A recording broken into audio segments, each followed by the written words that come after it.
이 시간 하나님께서 우리에게 주신 말씀 신약성경 마가복음 9장 37절에서 41절까지 말씀입니다.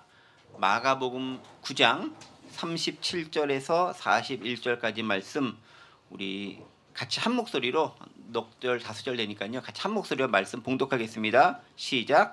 누구든지 내 이름으로 이런 어린아이 하나를 영접하면 곧 나를 영접함이요 누구든지 나를 영접하면 나를 영접함이 아니요 나를 보내신 이를 영접함이니라.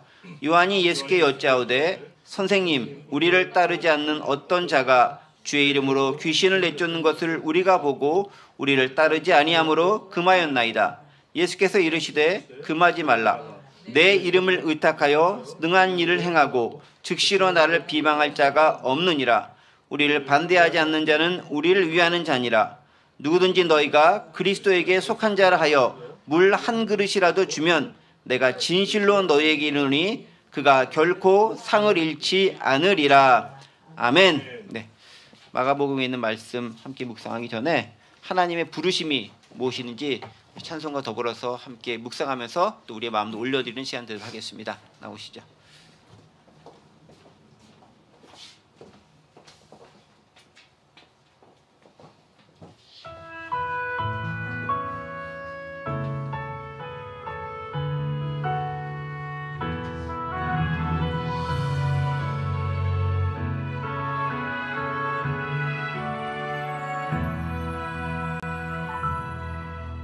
하나님의 부르심은 후회하심이 없네. 내가 이 자리에 선 것도 주의 부르심이라. 하나님의 부르심에는 결코 실수가 없네. 나를 부르신 하나님의 신실하심을 믿네.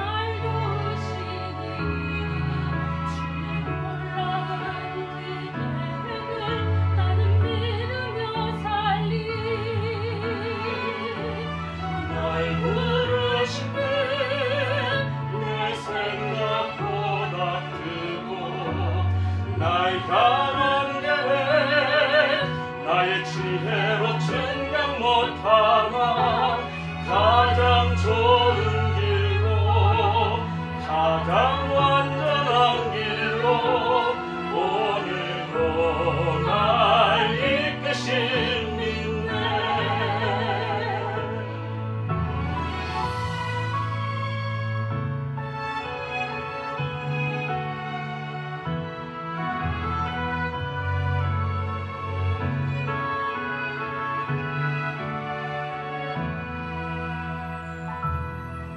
작은 나를 부르신 뜻을 나는 알 수 없지만 오직 감사와 순종으로 주의 길을 가리라. 때론 내가 연약해져도 주님 날 도우시니 주의 놀라운 그 계획을 나는 믿으며 살리. 날 부르신 뜻 내 생각보다 크고 나의 향한 계획 나의 지혜로 증량 못하나 가장 좋은 길로 가장 완전한 길로 오늘도 날 이끄신 날 부르신 뜻 내 생각보다 크고 나의 강한 계획 나의 지혜로 증량 못하나 가장 좋은 길로 가장 완전한 길로 오늘도 나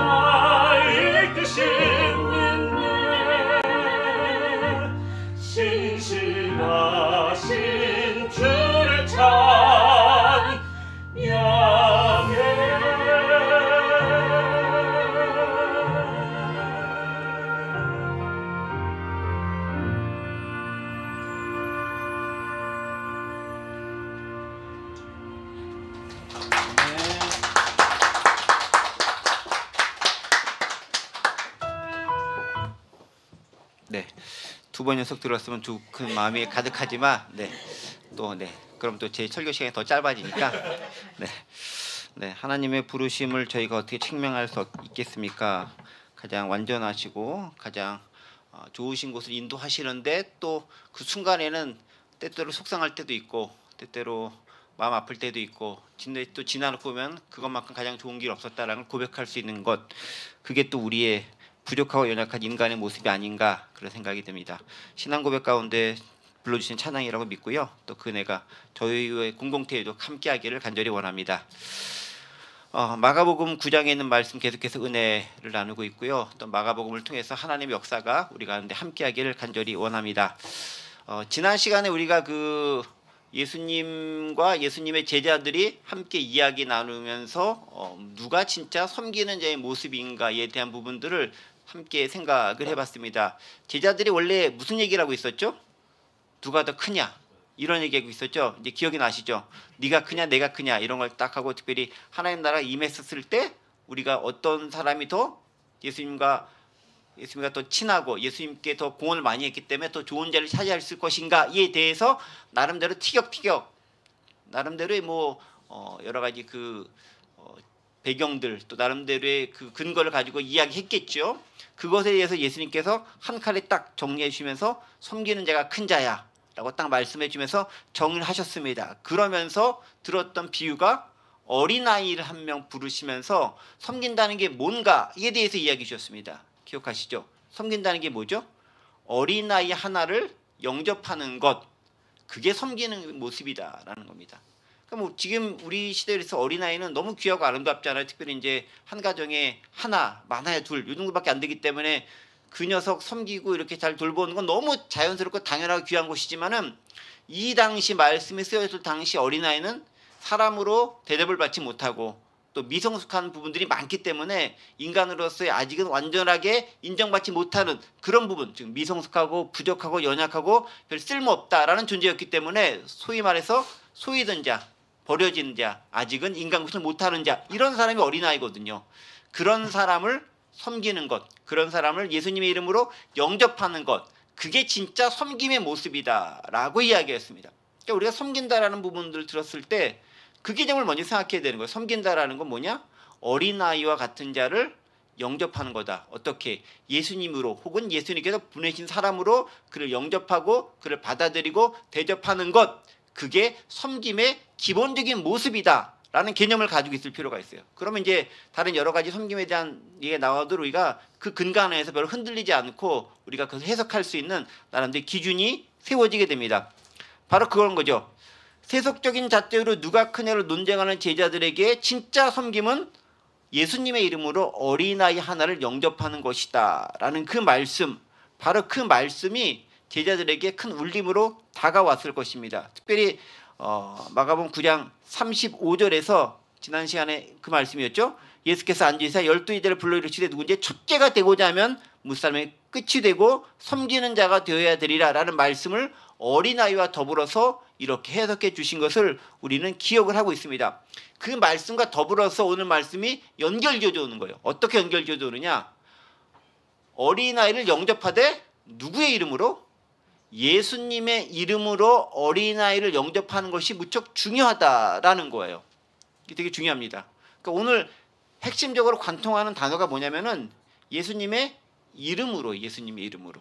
이게 그냥 흘려보낼 수 있는 그런 단어, 그냥 자연스럽게 그냥 붙여진 단어 아니야, 관용적인 표현 아니야라고 할 수 있지만 예수님의 이름으로가 되게 중요하게 오늘 전체적인 메시지를 관통하고 있는 그런 핵심 키워드가 되겠다라는 겁니다. 자, 일단 그 모습을 염두에 두면서 계속 연결지어 보면 좋을 수 있습니다.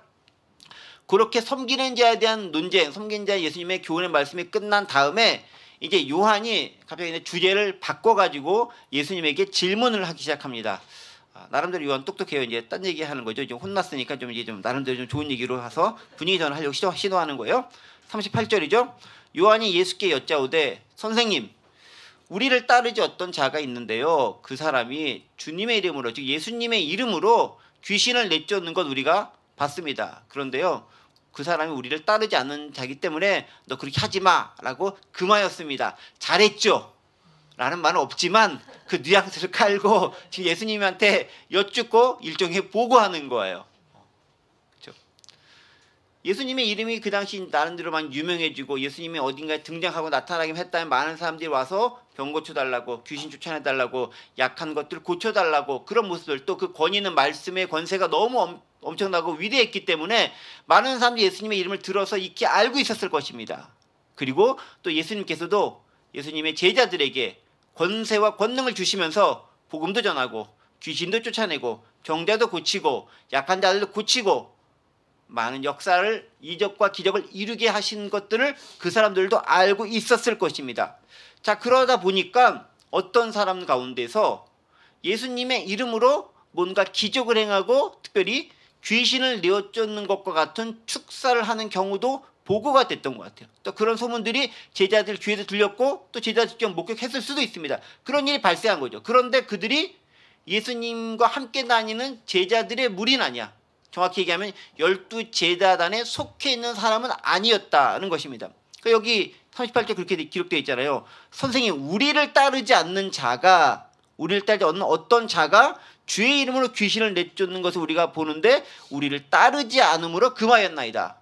우리를 따르지 않다라고 두 번씩이나 강조해서 이야기하고 있습니다. 근데 한국어로는 두 번이지만 영어로는 한 번이 쓰여져 있는데 우리를 따르다라는 말이 뭐라고 되냐면요. 영어 38절 좀 볼게요. 자꾸 영어 봐서 죄송스럽긴 하지만 38절 여기 있죠. Because he was not one of us. 우리 중에 하나가 아닌 사람, 즉 우리 무리 가운데 소속되지 않은 어떤 사람이 있는데 이 사람이 우리의 대장이신 예수님의 이름을 사용해서, 활용해서, 또 좀 악하게 얘기하면 빙자해서 귀신을 쫓아내고 기적을 행하고 있습니다 라고 이야기를 하고 있는 거예요. 자, 그럼 이제 이쯤에서 이제 우리가 질문을 또 할 수 있죠. 여러분들은 질문을 안 해보셨겠지만 제가 질문하도록 질문을 드리는 거죠. 자, 여기서 말하는 우리를 따르지 않는 자, 그 사람은 예수님을 잘 믿는 자일까요? 안 믿는 자일까요? 훌륭하세요. 이제 자꾸 말씀드리니까 정답을 잘 맞히시는 것 같아요. 네, 예수님을 믿는 자인지 안 믿는 자인지 몰라요. 어떤 사람이라고 명확하게 성경에 언급되어져 있지 않습니다. 둘 다 가능성이 있는 거예요. 한 부류는 비록 예수님의 12제자단에 속하진 않았지만 원오버스는 아니지만 예수님에 대한 소문을 듣고 예수님을 멀찌감치 따라서 그 말씀에 감동돼서 예수님의 제자가 되겠다고 찾아왔던 12명은 아니지만 뭐 70명이라든가 더 많은 무리가 속했던 어떤 사람일 수도 있는 거예요. 또 직접 쫓아다니진 않지만은 그 말씀에 감화를 받아가지고 예수님을 따르고 그 말씀대로 살겠습니다라고 결정한 사람이 있을 수도 있는 거잖아요. 그렇게 예수님을 나름대로 잘 믿는 사람일 수도 있어.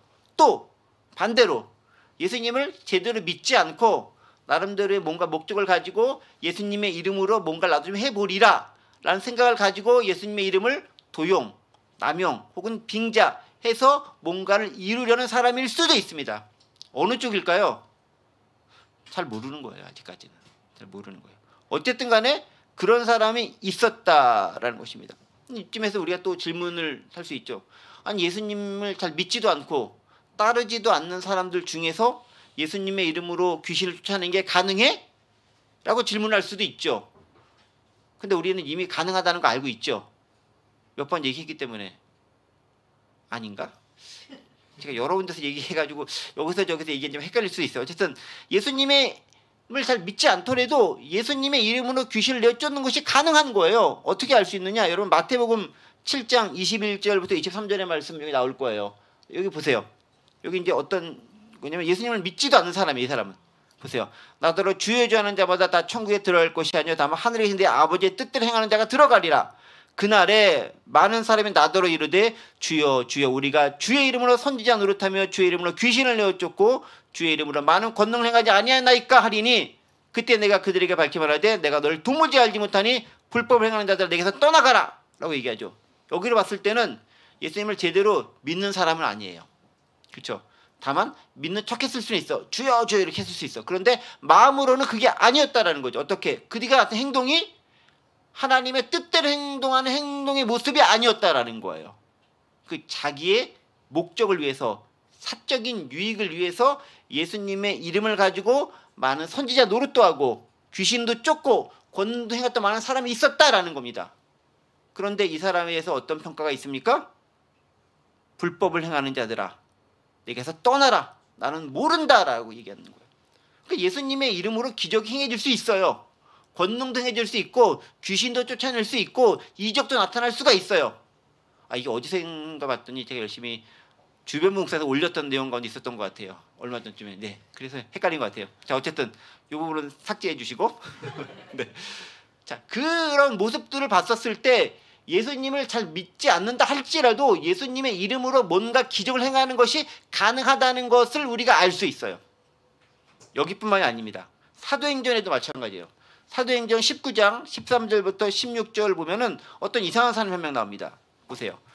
이에 돌아다니면 마수라는 어떤 유대인들이 시험 삼아 악귀 들린 자들에게 주 예수의 이름을 불러 말하되 내가 바울이 전파하는 예수를 의지하여 너에게 명하노라 하더니 유대 한 제사장 스게와의 7 아들도 이 일을 행하더니 제사장의 아들들도 이렇게 했어요. 좀 못됐죠.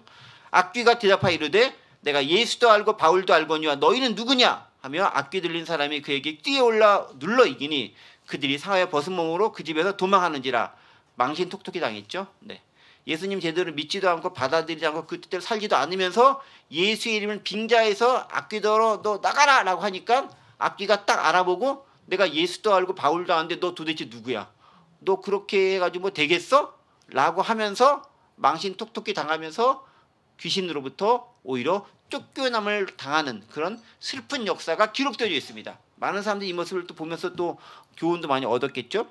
자, 이런 것들을 봤었을 때 어쨌든 간에 예수님의 이름으로 뭔가를 행하는 것이 불가능한 건 아니에요. 될 수도 있고 안 될 수도 있고, 즉 다시 말하면 그것만 가지고는 예수님을 잘 믿는지 안 믿는지 판단할 수가 없다라는 거예요. 그러니까 우리 중에서 가장 실수하기 쉬운 게 뭐냐면 뭔가 기적행하고 권능하고 뭐 치유 있고 기사 있고 뭐 놀라운 거 막 하면은 되게 신실한 주님의 종인 것처럼 보일 수 있지만 그럴 수도 있고 아닐 수도 있다라는 거예요. 그것만 가지고는 모른다라는 것입니다. 기적을 행하는 모습만으로 예수님을 잘 믿는지 아닌지를 판단할 수는 없다. 그게 기준이 될 수가 없다라는 겁니다. 그게 중요한 거예요. 그게 기준이 될 수가 없다라는 것입니다. 자, 그러면 여기 이제 또 의문이 생기는 거예요. 자꾸 저만 의문이 생기는 것 같은데 이런 의문이 생기는 거죠. 왜 요한은 예수님한테 예수님의 이름으로 귀신 쫓아내는 사람을 우리 무리 안에 속하지 않았는데 그가 그렇게 하기 때문에 하지 못하게 해야 된다라고 금했을까라는 거예요. 뭐 좀 넓게 생각해보면은 그래도 예수님의 이름을 했으니까 뭐 좋은 결과 얻으면 좋은 게 아니야라고 생각하고 그냥 충분히 받아들일 만도 했는데 그렇게 안 했다라는 거예요. 그리고 여기 있는 뉘앙스를 가만히 보면 요한은 상당히 아주 의기양양하게 내가 얼마나 의롭고 옳고 바른 일을 했는지 주님 보시면서 칭찬해 주세요 라는 마음을 가지고 지금 고백하고 있는 듯한 느낌이 있는 거예요. 뉘앙스가 그래요. 뭐 정확하게 그렇다기보다는 특히 이제 그 전에 한 번 더 혼난 거잖아요. 큰 거 가지고 혼난 다음에 좀 만회해 보리라 라는 마음을 가지고 칭찬을 받고자 하는 마음이 분명히 있었을 겁니다. 왜 제자들은 예수님의 이름으로 뭔가를 행하는 자들을 다르게 취급했을까? 그들 무리에 속하지 않는다고 다르게 취급했을까라는 겁니다. 첫 번째 이유는 이런 것이겠죠. 소속이 다르다라는 거예요. 소속이 다르다. 우리랑 너랑 소속이 달라. 우리는 친예수파고 너희는 예수님 이름 빙자파야. 제가 지은 거예요. 뭐 그렇게 볼 수 있다라는 거죠. 진짜 예수님 진짜 믿고 따라서 그 예수님 바로 옆에서 있는 그 무리들하고 예수님의 이름을 들었거나 멀리서 알거나 그분의 영향력을 받아가서 움직이는 것하고는 차원이 달라. 그런데 감히 우리도 제대로 못한 걸 니네가 하려고 해? 라는 마음을 가질 수 있었다라는 거예요. 즉 배타적으로 우리 편이 아니기 때문에 그들을 멀리하고자 하는 마음이 그들 가운데 있었을 수 있었다라는 것입니다. 두 번째는 이런 의도가 그 가운데 목적과 이유가 있을 수 있습니다. 이런 거죠. 그들이 귀신을 쫓아낼 때 무엇을 쫓아내죠? 예수님의 이름으로. 예수님의 이름으로 아까부터 중요하다고 말씀드렸습니다. 키워드라고. 예수님의 이름으로 쫓아낸다라는 거죠. 근데 여러분 보세요. 누군가가 어떤 것에 어떤 것이지 아니죠. 어떤 것이든 어떤 분이든 무엇의 이름을 사용한다라는 것은 그분과 최소한 내가 뭔가 관계성을 갖고 있거나 아니면 허락이라도 받거나 뭔가 이렇게 연결된 게 있어야 그분의 이름을 사용해서 뭔가 행할 수 있는 거예요. 그렇죠? 여러분들이 만약에 뭔가를 서명하고 사인하려고 하는데 뭐 그럴 일도 없고 그렇게 해도 큰 문제는 없을 것 같긴 하지만 갑자기 제 이름을 이렇게 도용해서 사용했다. 별로 나쁜 데 사용할 것 같지는 않아가지고 그냥 마음 쓰셔도 될 것 같긴 한데 그러면 이제 약간 좀 저는 이제 의심스러울 수 있죠. 왜 그러셨을까? 그런 상황이 되면은 최소한 이제 알려는 주셔야 되는 거잖아요. 최소한 그렇게 하려고 하는데 써도 됩니까? 아 당연히 쓰셔야 되죠. 이렇게 저는 대부분 경우 있어 제 이름 말고 팔라고 이렇게 얘기하시는데 안 팔아서 문제지. 그런 경우 있는 거잖아요. 즉 뭔가 관계성이 있었을 때 그 이름을 사용하고 활용하고 쓰는 거잖아요. 그런데 그런 관계성이 없이 사용하거나 활용한다고 하면은 뭔가 문제가 있을 수 있는 거예요. 그렇죠? 법적으로도 도용해가지고 그것이 오늘날 같은 경우에는 위법한 행위로 그것이 형벌에 의해서 구속될 수도 있습니다. 지금 뭐냐?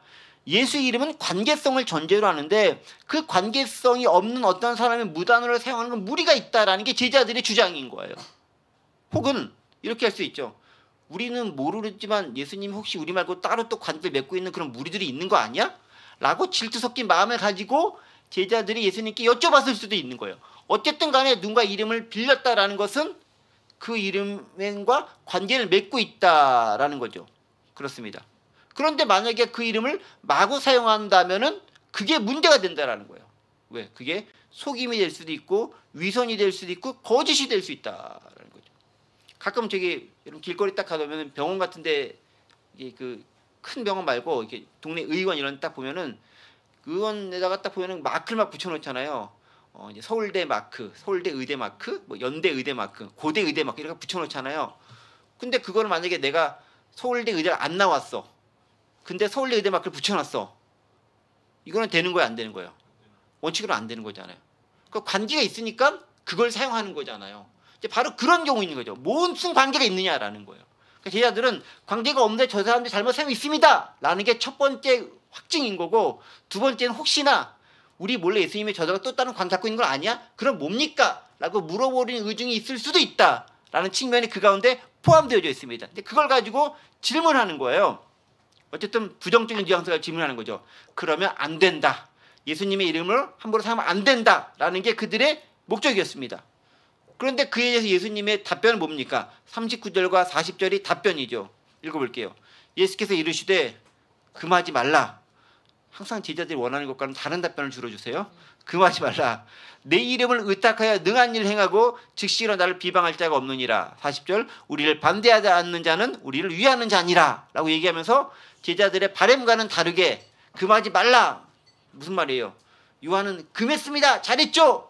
예수님은 금하지 말라. 네가 잘한 게 아니야 라고 이야기한 것 같은 분위기가 돼버린 거예요. 자, 그러면 이제 또 질문이 생기죠. 왜 예수님은 금하지 말라고 했을까? 왜 예수님은 당신의 이름을 그들이 사용하는 것, 즉 예수님의 직계 제자들이 아닌 사람들이 사용하는 것을 허락했을까라는 거예요. 만약 허락 안 했으면요, 저희도 예수님의 이름 지금 사용하고 있을지도 몰라요. 따지고 보면 둘이 다 직계 제자들 아닌 거잖아요. 물론 이제 예수님 부활 십자가 사건으로 해서 바로 나갈 수 있는 은혜와 자격을 얻었습니다만 따지고 보면 우리도 뭐 예수님과 직접 관계 있는 것도 아니고 뭐 내가 예수님 만져본 것도 아니고 2000년 전에 그분 내가 알지는 못할 것이고 그냥 우리는 책을 통해 알고 말씀을 통해 아는 거지 모르는 거잖아요. 잘못하면 도용될 수도 있어요. 그럼에도 우리는 아주 대놓고 자랑스럽게 감사함으로 은혜 가득하게 그분 이름을 마구 사용하고 있잖아요. 오늘도 제가 예수님의 이름을 몇 번 했는지 몰라요. 엄청나게 많이 했죠. 긍정하고 있다라는 거예요. 긍정하고 있다. 왜 금하지 않았을까라는 거죠. 그 첫 번째 이유를 예수님께서는 39절에서 얘기하죠. 내 이름을 의탁하여 능한 일을 행하고 즉시로 나를 비방할 자가 없느니라. 아주 논리적인 거예요. 뭡니까? 예수님의 이름으로 뭔가 놀라운 일을 행하고 기적을 행하고 귀신 쫓아내고 되게 누군가 하지 못하는 엄청난 일인 거잖아요. 다른 사람들이 부러워할 만한 일인 거잖아요. 아주 찬사를 보내면서 우와 뭐 이럴 만한 일인 거잖아요. 그렇게 예수님의 이름을 행한 다음에 예수님을 갑자기 반대 딱 해서 막 비방하고 못된 놈, 나쁜 놈 이렇게 할 수는 없다라는 거죠. 왜냐하면 자기가 방금 한 행동에 대해서 이율배반적이기 때문에 그렇게 할 수가 없다라는 거예요. 그러니까 예수님의 이름을 통해서 그런 능력을 행했으면 최소한 나중에 시간 지난 다음에 모르겠지만 그 당시에는 그래서 오늘 본문도 즉시라고 되어져 있어요. 즉시로라고 되어 있죠. 그 자리에서 비방하는 자는 없다라는 거예요. 즉 예수님을 반대하거나 예수님을 해코지하거나 예수님에서 악의를 가지고 그렇게 행하지는 않는다라는 거예요. 왜? 그게 자신에게 유익이 되는 행동이었기 때문에 그게 예수님을 행하게 되면 결국 자신에게 불이익을 미치게 된 거니까 그런 바보 같은 짓을 하지는 않는다라는 거죠. 첫 번째 이유인 겁니다. 두 번째 이유는 뭘까요? 40절에 기록되어 있습니다. 우리를 반대하지 않는 자는 우리를 위하는 자이기 때문이다. 예수님이 행하는 일을 특별히 반대하지 않으면 결국 그것은 우리를 도와주는 것이 될 수 있다라는 거예요. 무슨 얘기입니까? 반대하지 않는 자를 상당히 긍정적으로 보는 거예요. 그러니까 적극적으로 도와줄게, 적극적으로 후원할게 이런 분들도 있을 수 있겠지만 그렇지 않다 할지라도 반대만 제발 하지 마. 그게 날 크게 도와주는 거야. 라고 우리가 말하는 경우를 참 많이 볼 수 있어요. 특히 여러분들이 어떤 일을 맡아서 감당하다 보면은 그런 경우 있죠. 제발 반대만 하지 마. 가만히만 있어줘. 그게 도와주는 거야. 라고 말할 때가 그런 상황이 분명히 있죠. 네. 특히 이제 리더급이 된다거나 이런 일을 하시다 보면은 그런 일 경우가 참 많이 있어요. 제발 딴짓만 하지 말고 가만히만 있어줘. 그게 네가 제일 잘하는 거야. 뭐 이런 경우. 예수님들이 그렇게 비슷하게 얘기하는 거예요. 반대만 하지 않으면 우리가 행하는 일 그대로 진행될 수 있다라는 겁니다. 특별히 문제될 수 없다라는 것입니다. 최소한 이거죠. 긍정적 열매가 드러날 수 있다라는 거예요. 그를 통해서건 혹은 그가 반대하지 않았기 때문에 나와 우리가 행해서 나타난 결과이든 어떤 것이든 긍정적인 열매가 나타날 수 있다라는 거예요. 그들이 반대하거나 회방하거나 해코지하지 않았기 때문에 그렇다라는 겁니다. 하지만 부정적인 거나 핍박을 한다거나 거짓과 허위로 예수님의 이름을 도용한다면 어떨까요? 당연히 금해야 되죠. 그러면 하지 못하게 했을 것입니다. 그러니까 우리 이제 이 지점에서 아까 봤었던 장면들을 좀 생각해 볼 수 있습니다. 아까 어떤 장면들 여러분 기억하냐면요. 아까 그 장면이 있었죠. 마태복음 7장 21절 23절 기억하시죠? 다시 한번 나올 거예요. 화면이. 여기 보면 어떤 사람이 이렇게 해죠. 예수님의 이름으로 선지자 노릇하고 예수님의 이름으로 귀신도 쫓아내고 예수님의 이름으로 많은 권능도 행했습니다. 근데 결과는 뭡니까? 예수님이 뭐라고 해죠? 나 너 도무지 몰라. 불법 행하는 자야 내게서 떠나가라 라고 했습니다. 왜 이렇게 했을까요? 오늘 본문과 상당히 대치되는 것처럼 보이는 거잖아요. 오늘 본문은 긍정하잖아요. 예수님의 이름으로 내가 잘 모른다 할지라도 내 이름으로 행해서 한 걸 그냥 냅둬. 근데 마태복음에서는 마태가 별로 안 친해서 그런가? 마태복음에서는 어떻게 얘기해요?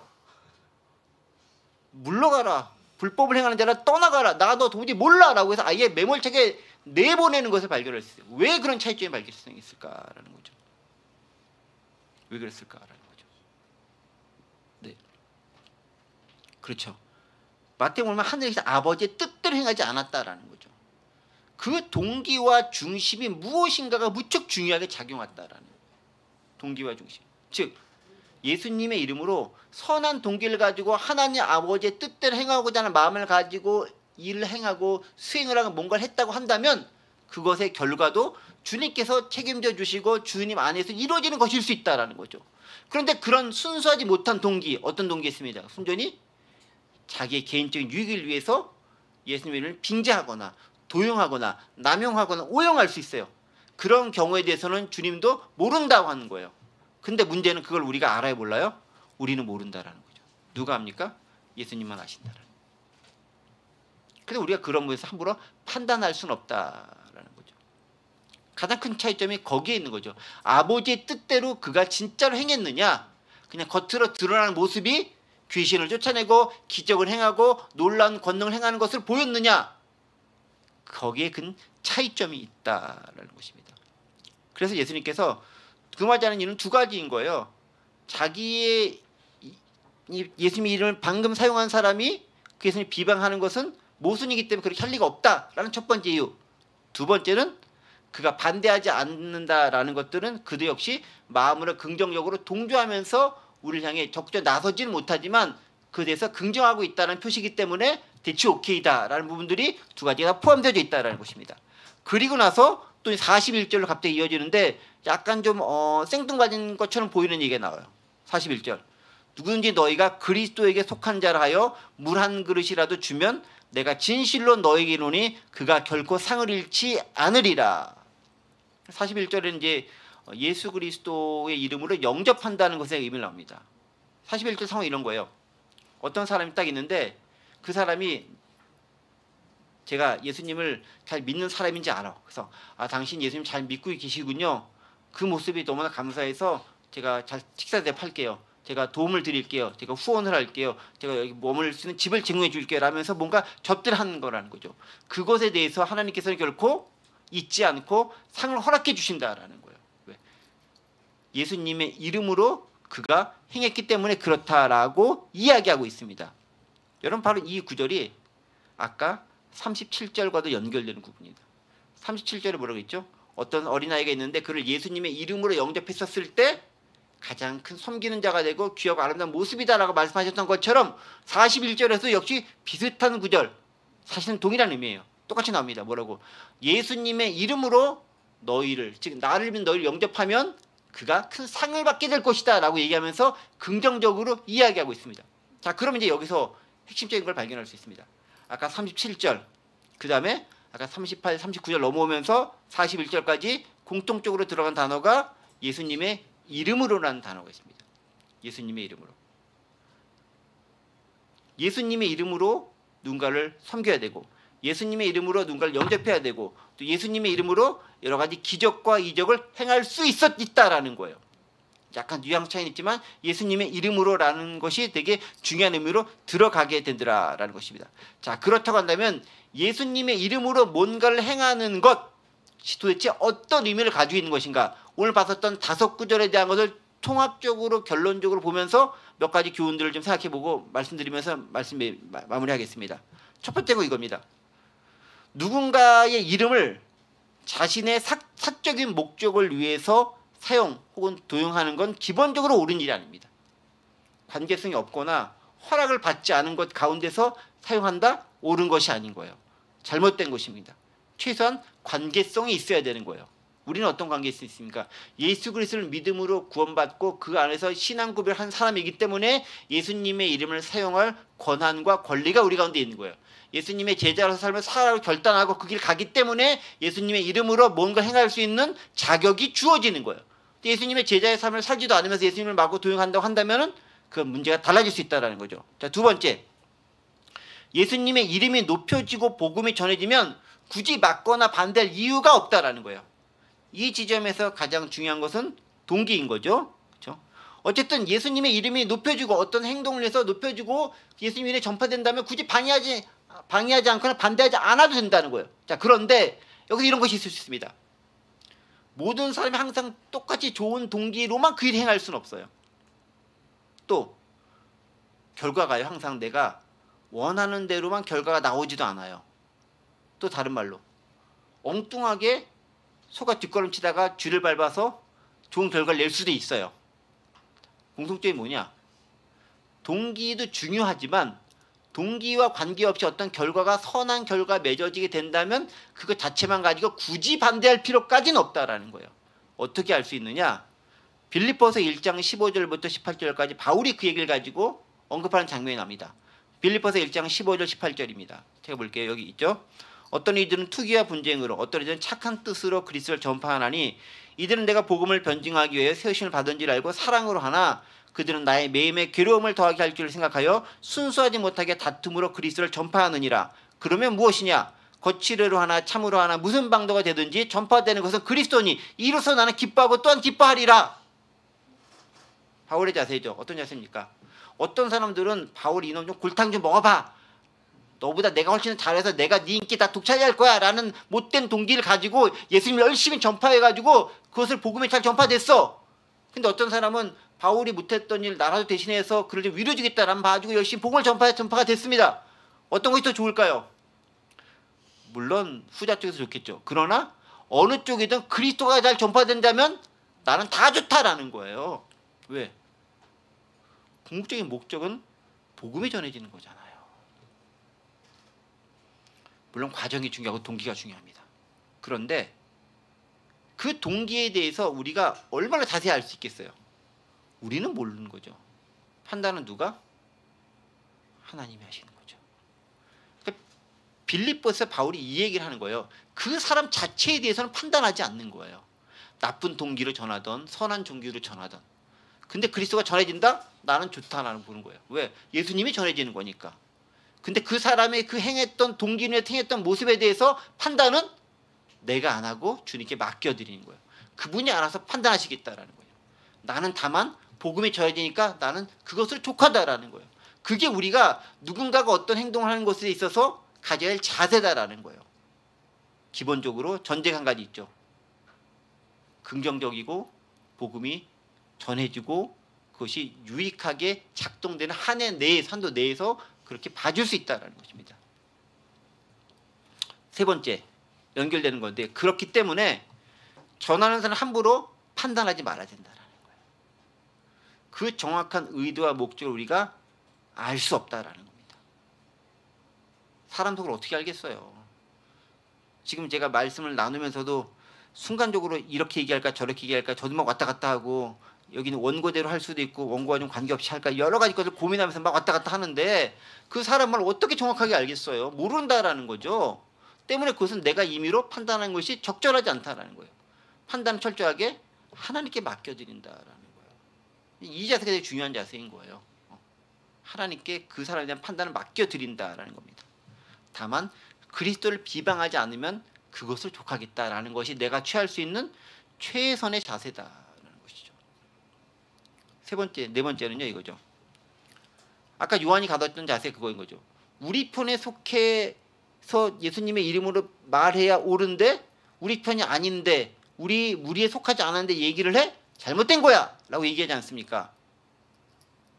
그것을 조금 더 심화가 되면 뭐가 되면 일종의 교파주의가 되는 거고 편가르가 되는 거고 내 편 네 편 싸움이 되는 거예요. 내 편 네 편. 그런데 내 편 네 편 싸움을 가장 두드러지게 잘하게 잘 이용하는 사람이 근본주의적 성향을 가진 사람입니다. 근데 그건요 보수 쪽의 근본주의도 마찬가지지만은 아주 진보 쪽의 근본주의도 마찬가지예요. 극우나 극자나가 다 그렇게 내 편 네 편을 너무 명확하게 구분을 해요.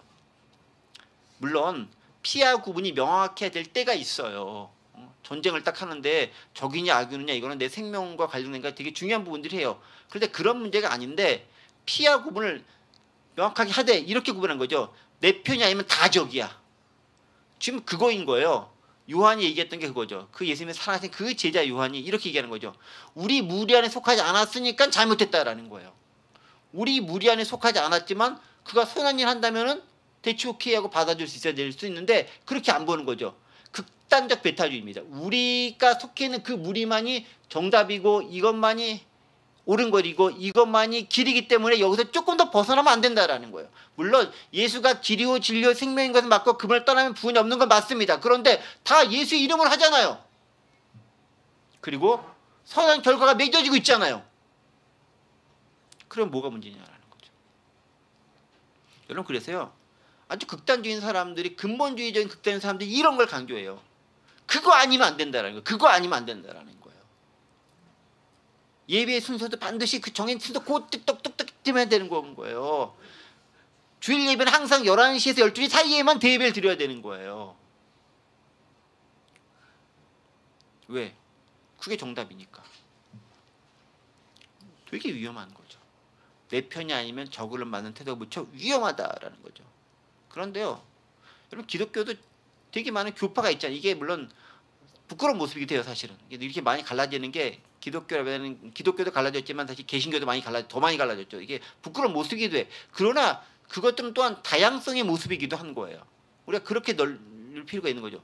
그러니까 부끄러운 모습, 너무 하나 맨날 싸우고 치고받고 지네들끼리 뭐 옳다 싸운다라고 할 수도 있지만 다른 말로 조금 넓은 한 걸음 뛰어서 보면은 뭐냐면은 그만큼 다양한 사람들이 살아가고 믿음의 다양한 방식을 믿고 있구나라는 거예요. 그럼 뭐가냐? 가장 핵심적인 것만 놓치지 않으면 되는 거예요. 그게 뭐냐? 아주 기본적인 것이 우리가 사도신경을 믿음으로 고백할 수 있느냐? 교리적인 것을 본다면 이런 거예요. 예수 그리스도를 유일한 구세주로 고백하는 것인가?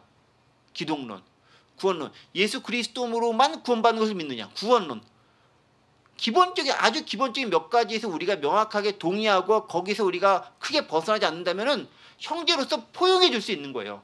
물론 나와 같이 행하진 않는다 할지라도 형제로서 더불어 비슷한 목적을 가지고 나아갈 수 있다라는 거죠. 그걸 넓게 포용해 줄 수 있는 게 사실 기독교의 매력인데, 그걸 아주 좁혀서 이거 아니면 안 돼 이렇게 계속 칼부림 치고 나면 결국은 자기밖에 안 남는 거예요.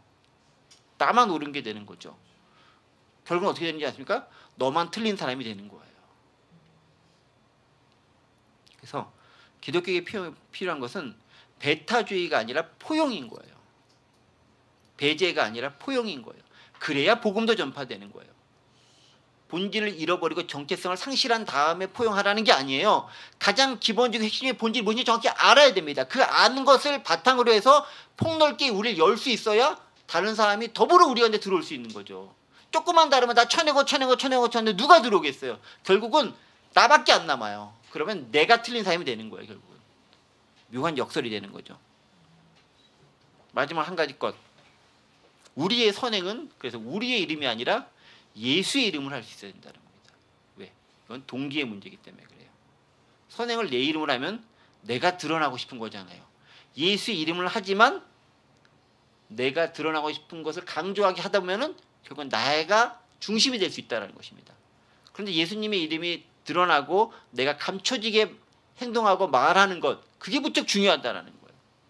간증의 위험성이 여기 있는 거죠. 우리 지난번에 어저께 봤었던 책에서 나왔잖아요. 부족한 것이 없는 사람이 왜 복음이 필요한가에서도 그 간증의 삼박자 얘기 쭉 하면서 거기 나오잖아요. 네. 간증의 가장 큰 위험성은 자기 과심이 드러냄이 많이 있을 수 있다라는 부분들이 중요한 부분 가운데 하나인 거예요. 예수님의 이름이 드러나야 되는데 예수님 이름을 말하면서도 내가 드러날 수 있는 거잖아요. 그래서 위험한 거다라는 거죠. 그러니까 본인의 신앙적 체험을 가지고 나를 점검하면서 내가 어렵거나 힘들거나 슬럼에 빠졌을 때 극복할 수 있는 도구로 사용하는 것은 되게 좋은 거예요. 그 기능으로서의 간증 혹은 그 신앙 체험들이 무척 중요해요. 근데 그것을 다른 사람들에게 이야기를 자주 하는 순간, 몇 번 복음을 전할 수 있겠죠. 자주 하는 순간 자기의가 그 간증을 통해 드러날 수 있습니다. 그래서 되게 위험하고 좋지 않은 것이 될 수 있어요. 그래서 이제 예배 시간에 간증자를 종종 세우는 경우가 가끔 있어요. 이게 가끔은 괜찮을지 모르겠는데 너무 자주 그것을 세운다는 것은 이게 위험할 수 있는 거예요. 왜냐하면 신앙 고백이 우리 믿음으로서 그 신앙 그 교리에서 고백이 아니라 내가 알았던 그 간증으로서 개인적인 것이 마치 일반적인 것인 양 오도될 가능성도 있기 때문에 그렇다라는 측면이죠. 말씀을 정리해 보겠습니다. 예수님의 이름으로 무엇을 행한다라는 것은 기본적으로 좋은 일입니다. 그리고 결과가 좋게 난다면은 그렇게 막거나 부정적으로 볼 것도 아닙니다. 복음이 전파되고 예수님의 이름이 전파되고 하나님의 나라가 확장된다면 그것은 주님께서 원하신 일이고 우리가 이루고자 하셨던 일이기 때문에 그것은 좋은 것입니다. 그러나 우리가 어떤 동기를 가지고 했느냐는 우리가 생각해 볼 필요가 있습니다. 그러나 그것을 우리가 누가를 판단하는 기준으로 삼을 수는 없어요. 우리는 그 사람의 마음을 정확히 모르기 때문에 그것은 주님께 맡겨드리는 거예요. 다만 스스로에게 점검해 볼 수 있습니다. 내가 왜 이것을 하는가? 내가 예수님 이름을 말할 때 어떤 자세로 말하는 것인가? 스스로 점검해 볼 필요가 있는 것입니다. 그래서 간증할 때도 조심해야 되는 것이고 주의가 필요한 것이죠. 바로 그렇게 예수님의 이름으로 복음을 전하는 것, 예수님의 이름으로 누군가를 영접하는 것, 예수님의 이름으로 작은 자를 섬기는 것, 이것이 다 결국은 내가 아니라 그리스도가 드러나게 한다는 목적 안에서 하나로 크게 끼워질 수 있다는 것입니다. 복음이 전해지고 주님이 드러나는 것, 그게 우리가 제자로서의 삶을 살아가는 가장 중요한 이유 가운데 하나가 아니겠습니까? 바로 그 모습을 통해서 온전한 하나님 나라의 제자로서 또 사도로서 예수님의 위임을 맡은 자로서의 삶을 제대로 살아가실 수 있는 저와 여러분들 되시기를 간절히 원합니다. 기도하겠습니다. 은혜와 사랑의 하나님 아버지 감사합니다. 예수 그리스도의 이름으로 많은 것을 행하고 말하고 또 선포하기도 하지만 정말 우리의 동기가 무엇인지 돌아보게 하시고 그러나 다른 사람을 그것을 가지고 함부로 판단하지 말게 하시고 하나님 나라의 복음이 하나님의 나라가 예수 그리스도가 전파되는 것으로 기뻐할 수 있는 우리의 넓은 마음을 가진 자가 될 수 있도록 도와주시옵소서. 근본주의적 배타주의를 버리게 하시고 넓고 포용된 마음으로 참다운 근본적인 가치와 진리를 알고 그 안에서 자유를 누리게 하시고 그 자유 가운데서 하나님 나라의 귀한 일꾼이 될 수 있도록 도와주옵소서. 감사드리며 예수 그리스도의 이름으로 기도하옵나이다. 아멘.